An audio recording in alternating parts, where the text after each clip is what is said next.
நாகப்பட்டினம் மாவட்டம் திருமருகலை அடுத்த திருப்புகலூர் மேலரத வீதியில் ஸ்ரீ மந்த கருப்பண்ண சுவாமி ஆலயம் அமைந்துள்ளது. ஆலய மகா கும்பாபிஷேக விழா கடந்த 29ஆம் தேதி விக்னேஸ்வர பூஜையுடன் தொடங்கியது. தொடர்ந்து வாஸ்து சாந்தி கோபூஜையுடன் யாகசாலை பூஜைகளுடன் நடைபெற்று வந்தது. தொடர்ந்து 4ஆம் கால யாகசாலை பூஜையில் பூர்ணாகுதி நடைபெற்று கலசங்களுக்கு மகா தீபாராதனை காண்பிக்கப்பட்டு நிறைவு பெற்றது. தொடர்ந்து மங்கள வாத்தியங்கள் முழங்க கடம் புறப்பாடு நடைபெற்றது.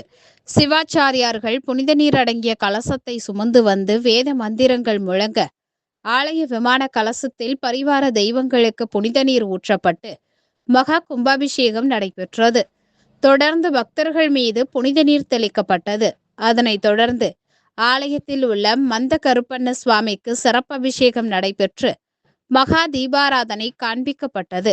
இதில் சுற்றுவட்டார பகுதிகளை சேர்ந்த திரளான பக்தர்கள் பங்கேற்று சாமி தரிசனம் செய்தனர். இந்நிகழ்ச்சியில் திருப்புகலூர் வேளாக்குறிச்சி ஆதீனம் 18வது குரு மகா சன்னிதானம் சத்தியஞான மகாதேவ தேசிக பரமாச்சாரியா சாமிகள் பங்கேற்றனர்.